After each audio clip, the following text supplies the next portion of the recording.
Salam sejahtera, saya Odlin Katani, ini ringkas TVS. Dalam mengharungi dan memulihkan sektor ekonomi yang terjejas akibat pandemik COVID-19, Kerajaan Negeri dan Persekutuan telah memperkenalkan inisiatif bagi menghidupkan semula semua sektor termasuk sektor pelancongan. Pengerusi Perbadanan Pembangunan Ekonomi Sarawak (SEDC), Tan Sri Dato' Ahmad Dr. Abdul Aziz Hussein yang menyambut baik inisiatif berkenaan berkata, pelaksanaan itu dilihat mampu mengurangkan serba sedikit kesan pandemik.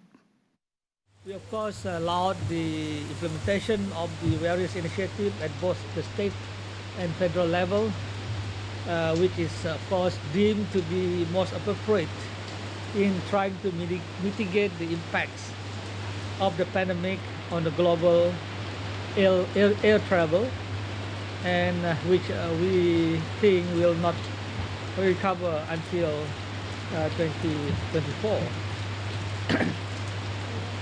Now, as we know presently, many airlines all around the world, including our own Malaysian airline, had slipped into the red, or they are now operating at very minimal fleet. And of course, because of that, they have to charge very high fees. Beliau berkata demikian pada sidang media berhubung walkabout bersama SEDC di Kampung Budaya Sarawak. Tidak dinafikan semua sektor kini sedang berhadapan dengan prospek suram dan terpaksa mengamalkan norma baru demi kelangsungan pasaran. Namun tegasnya para pemain industri juga masih mempunyai peluang untuk memulihkan ekonomi jika tidak berputus asa dan sentiasa menawarkan produk-produk yang kreatif dan inovatif. Walaupun Majlis Tindakan Ekonomi Nasional meramalkan industri pelancongan Malaysia mengambil masa 4 tahun untuk pulih.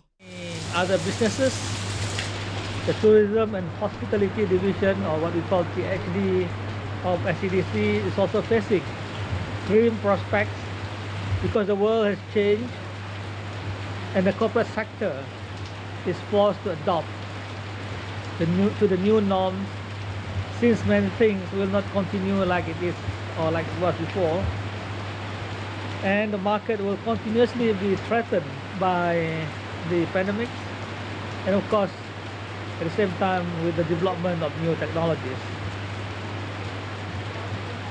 Now, while some may take strategic retreat in order to ease their financial burden, but there are others who ventured into other fields while taking the journey on the road of economic recovery. Katanya lagi, SEDC turut merancang untuk melabur secara besar-besaran dan memajukan kawasan damai supaya terus menjadi destinasi tumpuan di Sarawak. Ini jelasnya sejajar dengan langkah kerajaan untuk berkolaborasi dengan sektor swasta dalam pembangunan sektor pelancongan yang merupakan 4 daripada keutamaan di bawah rancangan Malaysia ke-12 RMK12. SEDC itself is expected to invest substantially to develop the Damai Peninsula into a major tourism destination based on a master plan that we are now developing with new and we will be coming up with new attraction and of course new development initiatives. Hopefully, of course, this will include new resorts, theme parks, if possible, the cable car project, jungle trails, and of course the trekking facilities, also wellness and health facilities, marinas, and of course with it the commercial and residential property development. This is of course in line with SEDC's strategic plan of transforming the popular scalable or the popular seaside area into a bustling tourism destination with the proposed name of the Damai Resort City. Sementara itu, berhubung pembinaan kereta kabel yang bertujuan untuk membawa pelawat ke Gunung Santubong, Abdul Aziz menyatakan ianya masih belum diputuskan. Well, we are still looking at the cable car project. This is not our proposal. It's proposed by somebody else. We have been asked to look into it because this project has been there for the last 10 years. 10 years. Yeah, never get done. So anyway, we'll see what would be the best way in which to look at what we call getting people into or attracting people into this peninsula? Is it a cable car or some other thing? So the master plan will actually look into these issues, and we hope that we'll be able to come up with a decision. Menurutnya, SEDC akan mengkaji semula cadangan itu dan berharap ia dapat diputuskan serta mengambil maklum berhubung dakwaan daripada aktivis yang mengatakan perkhidmatan kereta kabel di gunung berkenaan akan menjejaskan persekitarannya. Bagaimanapun, SEDC katanya akan mengambil kira semua isu, bukan sahaja isu alam sekitar, malah kesan sosial dan manfaat kepada rakyat. Dalam perkembangan lain, pengarah bahagian pelancongan dan perhotelan SEDC Mark Ferguson mendedahkan Kampung Budaya Sarawak turut akan dinaik taraf. Ini katanya sejajar dengan permintaan dan kehendak semasa bagi menarik lebih ramai lagi pelancong, tidak kira pelancong dalam maupun luar negara. In addition to that, the Sarawak Cultural Village that you see here, for the last couple of years, we have been upgrading the cultural village as well. Of course, you may not notice it so much, but a lot of it is in terms of the roofing, the electrical pipes, the location. There's a lot of defects. There's a lot of broken ties. Masalah kemudahan yang kurang sempurna di Sekolah Jenis Kebangsaan Cina SJKC Pangkalan Bedub di kawasan Bukit Semuja akan diberi perhatian. Ahli Dewan Undangan Negeri Adun Bukit Semuja John Ilus berkata, beliau akan berusaha mendapatkan bantuan peruntukan dari pihak berkaitan bagi membaik pulih dan menaik taraf bangunan yang belum siap sepenuhnya. Jelasnya, semasa melakukan tinjauan di sekolah berkenaan pada Jumaat, tindakan itu akan dilaksanakan sebelum sesi persekolahan bermula pada tahun 2021. Ujar beliau, pihaknya akan berusaha mencari dana bagi mempercepatkan kerja-kerja baik pulih dan naik taraf. Untuk rekod, sekolah berkenaan dimiliki sepenuhnya oleh pihak Persatuan Ibu Bapa dan Guru PIBG SJKC Pangkalan Bedub yang menyediakan kelas bagi murid-murid tahun 1 hingga tahun 6. Seramai 128 mangsa banjir dipindahkan ke Pusat Pemindahan Sementara PPS Stadium Muhibah Bintulu yang dibuka pada jam 1.39 pagi Sabtu. Menurut Pegawai Agensi Pertahanan Awam APM, Lieutenant Raidah Jomi dalam satu kenyataan, pasukannya bersama agensi lain memulakan usaha memindah semua mangsa dari 3 kawasan terjejas iaitu kawasan setinggan Sungai Pelan, Sungai Sebatang dan Kidurong Avenue. Ia susulan kenaikan air di kawasan penduduk pada ketinggian kira-kira 3 kaki.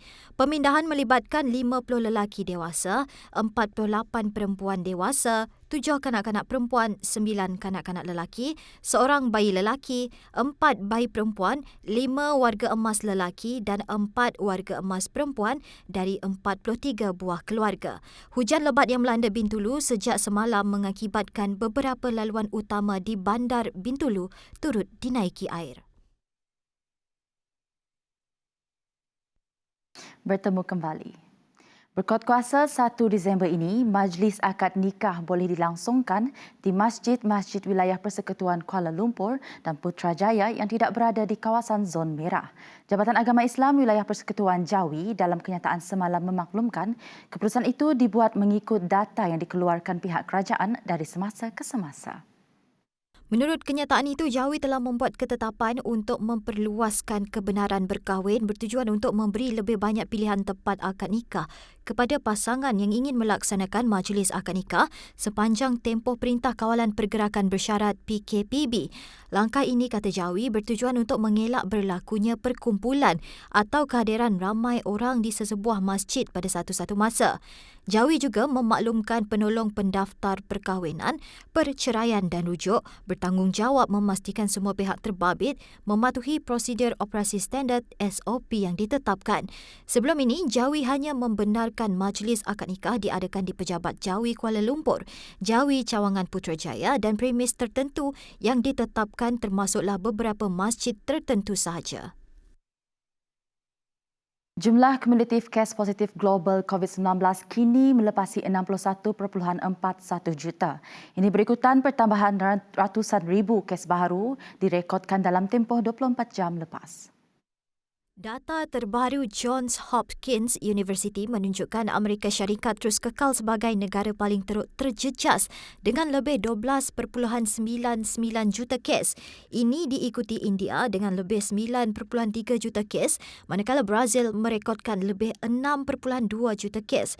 Negara yang melepasi angka 2 juta kes ialah Perancis dan Rusia, manakala Sepanyol, United Kingdom, Itali, Argentina, Colombia, Mexico dan Jerman mencatatkan lebih 1 juta kes. Poland, Peru, Iran, Afrika Selatan, Ukraine, Belgium, Turki, Chile, Iraq, Indonesia dan Belanda merekodkan angka lebih 1.5 juta kes. Sementara itu, jumlah korban akibat COVID-19 terus meningkat. Angka kematian di seluruh dunia mengikut data daripada Johns Hopkins University kini melepasi 1.44 juta kes. Laporan itu tadi mengakhiri ringkas TVS untuk jam ini. Teruskan kesetiaan anda bersama kami. Ingat peperangan kita menentang COVID-19 masih belum selesai. Jaga kebersihan diri, jaga penjarakan fizikal dan patuhi SOP yang telah ditetapkan. Kita mampu melakukannya. Saya Odlin Katani, salam hormat dan jumpa lagi.